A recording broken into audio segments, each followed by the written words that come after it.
Friday night and I'm gonna get sauce. I fought the troll and the troll lost. When it comes to people with great wealth, people who have a lot of influence over society, over politics, how would you characterize those people? What do they do, and who are these people? Well, I'm not really sure who they are. They're whoever is doing it. The point is, plutocracy means that those who are very rich control the state. And that's wrong. But that's what we have. That we need to change that. We need to restore democracy.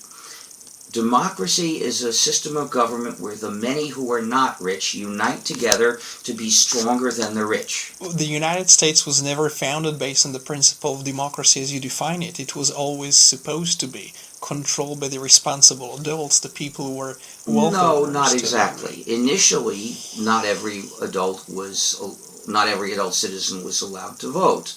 And not even every adult male was, not even every adult white male, free male was allowed to vote. But those limits were eliminated in the first few decades.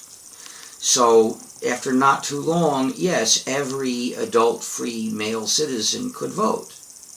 And then after a while they extended it to the non-whites and to the women, so that every adult citizen could vote.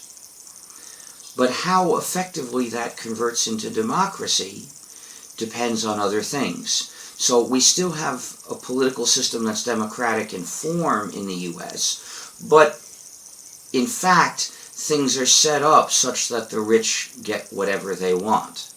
It's very hard to do anything other than what they want. For instance, the banks were not really reformed to stop them from causing another financial crisis. And we saw high government officials in the U.S. saying that they wouldn't prosecute these banks because the banks were too important. No matter what they would do, they wouldn't be prosecuted. Well, too big to fail and too big to jail is too big to exist. We need to break up the banks into much smaller banks, like no more than 5% as big and probably 100 times as many. And then, if any of them fails, it won't be a problem for the country. That would be capitalism, wouldn't it? Yep. That would be just the thing that they prefer to be standing up for. You see, there's more than one form of capitalism.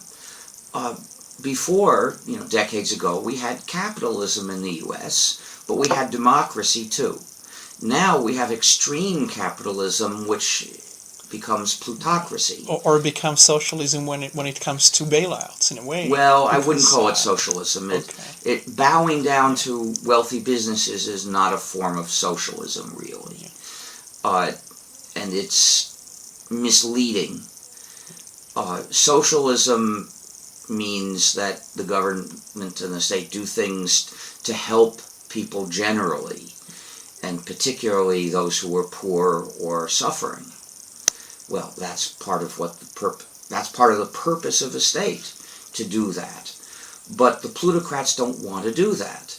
And you can see that in the US and in the UK, where they are trying actively to destroy the programs that help the poor, or help most people. Or privatize them. Well, it depends how. In the US, the Republicans arrogantly show their hatred for anything that helps most people.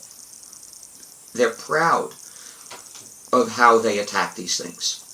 Whereas in the UK, the Tories don't admit what they're really trying to do. What they're really trying to do is quite clear from the measures that they've taken in their effects. They want to destroy all the programs that help the poor. But they don't say they want to destroy these programs. Instead, they keep talking about reforming them, making them more efficient. So they change this, and they change that, and they change this, and they change that. And the only common thing is the help for the poor in practice always goes down.